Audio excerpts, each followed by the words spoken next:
friends, it is me, HLModTech, and I'm back with another lesson. We are going to revisit the old Tinkerlogs lesson, and I'm going to show you some sweet ways to make it even more epic than it was before. So, my friends, let's get cracking. Tinkerlogs is amazing and fun, and a lot of the coolness is because I give you a starter. If you hit the little search button and you type Tinkerlogs, you will be able to get it to appear, and you'll just simply be able to use it by clicking the Tinker This option.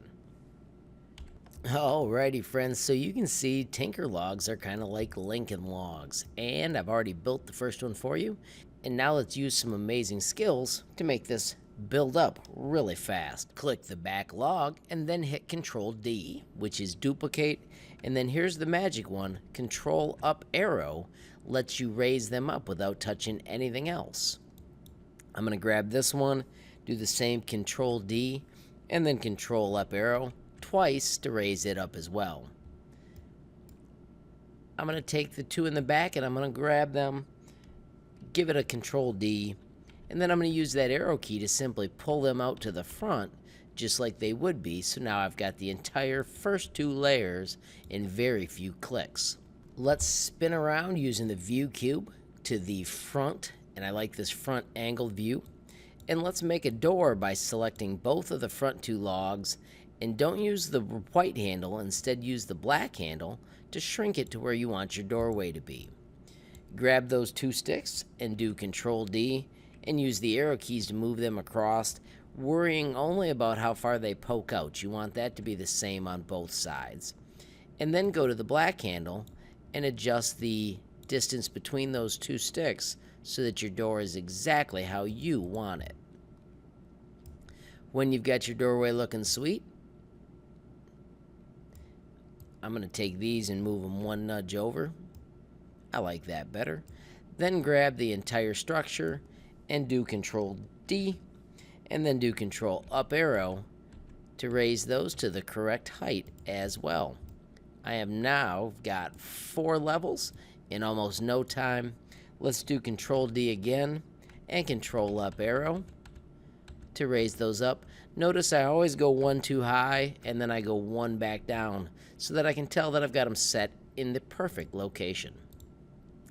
Delete the top two pieces so that you can fill in what we would call the header, and I'm going to hold down Shift and select both of these so I can drag them in one quick step. Notice that time I accidentally grabbed the white handle so it stretched in 2 directions. I'm going to do Control Z and make sure I've got that black handle in the middle so that it only goes in one direction. I'm going to right click Orbit so I can get a better look at that so I don't make a mistake like I did a moment ago. Let's spin around to the other side and let's add a window real quick. We're going to use that same trick where we just grab the black handle and shrink it to whatever size we want. And once you've got those pulled in place, notice I hit the white handle again, so we'll use that magic undo button, which is the equalizer when you make a mistake.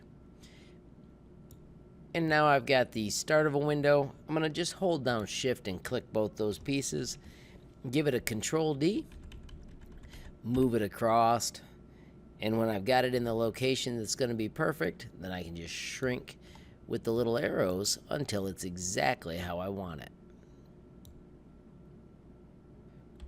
This is not quite to the location I like, so what I'm going to do is I'm going to switch to 0.5 instead of 1, and that's all I needed to get that back in line and everything just the way I wanted.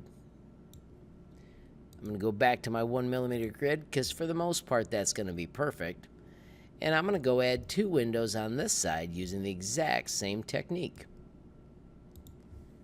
Shift click so I've got both of them grabbed, and this one I'm going to go from the middle in.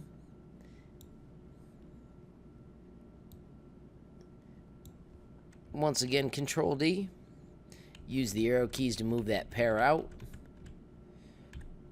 Control D. And I'm going to have to go bring those all the way back to the other side. And on this side of my little house, I'm going to obviously have 2 windows. Switch to that half again so that those move the way I want.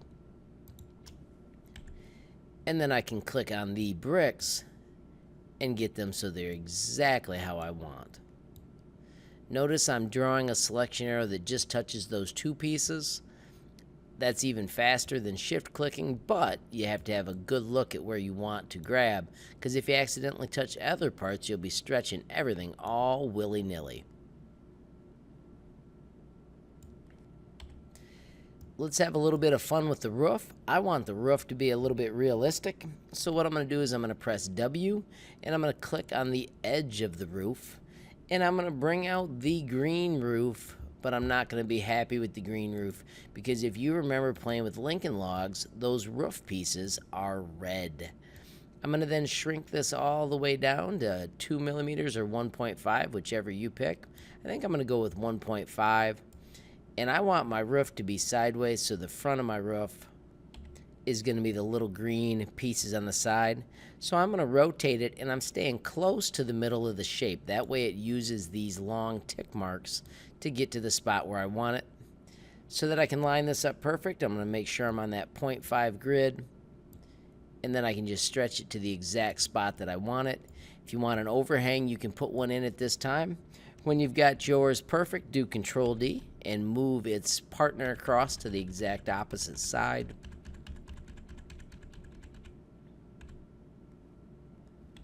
And then the finishing touch is to put the wood planks on this shape. To do that effectively, choose Work Plane and connect it to the edge. Bring out your box, and when that box drops, you'll know it's at the exact right angle for our roof planks. Start by taking your roof plank and making it 0.5 thick, and then you can shrink it all the way down to size 2 and stretch it across as far as you want. I'm going to use 32, and just like in the real system, I'm going to make it green. I'm going to use the arrow keys to place it, and when you're happy, then you can do the same trick with the duplicate by hitting Control D and then just doing your up arrow to move it to the spot. And this is one of my favorite things. If you don't touch anything else, it memorizes your movement, and you can just drop it to the other side just like that. All right, friends, let's put the roof on the other side. We could just repeat those steps, but check this out. If you grab all these pieces and hit hide, it is then easy to draw a rectangle that just touches your roof pieces. You can tell because there are 9 of them and nothing else is grabbed. I'm going to make sure my work plane is back to the bottom. I'm going to do Control D. I'm going to do Control up arrow so my new set is just out of the way a little bit. You'll see that that won't matter in a moment anyhow. And when I do flip, if I hit this flip right here, boom, I have got the exact roof piece for the rest of the project. If I do show all, it brings back all of my parts. And now I can just use the arrow keys to move that back to the right location. And then I'm going to do Control down arrow to drop them to where I want. Make sure you've got your gaps exactly the way you want. I needed 2 more clicks, and then I'm going to go over, up. Remember, Control up is up until I've got it lined up just the way I want. Once again, you could have just redid the steps we did before, but I enjoy that because we get to use the super powerful flip tool. And also master the hide and the show. I'm going to use that hide again real quick so that I can build in my building. So I'm going to just grab these right here, and I'm going to hide them so I've got some space. And I'm going to make a bed unbelievably quick by bringing out a cube. I'm going to hold down Shift and shrink that critter down.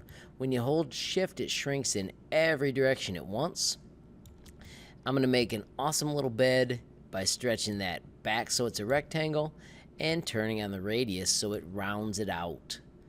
Get your sizes just the way you want, pick the thickness you want, and then simply nudge it back into place, and you can start adding the cool accessories that make your house just a little more epic. I'm going to raise it off the ground with that Control up arrow. And then I'm going to take this piece and do Control D, bring it out, and I'm going to shrink it down a ton so it can be the little legs for my bed. I'm going to make them brown, do D to drop them to ground level, and then when I put that underneath the bed, it actually looks like a bed in almost no time at all. Control D to make its sister leg. Let's make sure that looks the way I expected it to. Something shrunk. So I'm going to hit delete and I'm going to do Control D on that again. I'm guessing I must have been holding down a key when I clicked that. And I'm going to hold down Shift and select both of those. So see, now it says two shapes. And when I do Control D again, I can nudge the twins over to the other side so that my bed has everything it needs to hold it up in the air. Let's add a pillow real quick. Once again, I'm going to use that same red piece. Control D, Control up arrow to raise it up. I'm going to make it a white pillow. And I'm just going to shrink it super fast using these little black handles to get it exactly the way I want it. If I go a few clicks that way and then left, boom. We've got a sweet pillow, and I'm even going to make it a little more rounded by just changing the radius. It is that easy to make an awesome place. Click Show All to bring everything back. You can peek at it from the side. You can add fireplaces. You can add all the features you would need outside, including the fun characters that make it actually seem like a home. Let's drop in Astrobot. You can make his little chicken friend. Don't forget to shrink them all at once. You can use that sweet Shift shrink so he stays proportionally accurate. Alrighty friends, I hope you had a blast with the Tinkercad cabin and made something totally incredible while also adding some extra cool skills, learning how to use those shortcuts to make the build process even faster. Friends, if you did enjoy the video, please give it a like. If you've got a question, comment, or suggestion, add it down below. If you haven't subscribed yet, what are you waiting for? Smash that subscribe button, and last but not least, hit the notification bell if you want to be the first to know when there's a brand new video from me, HLModTech. Thanks for watching. Have a great day.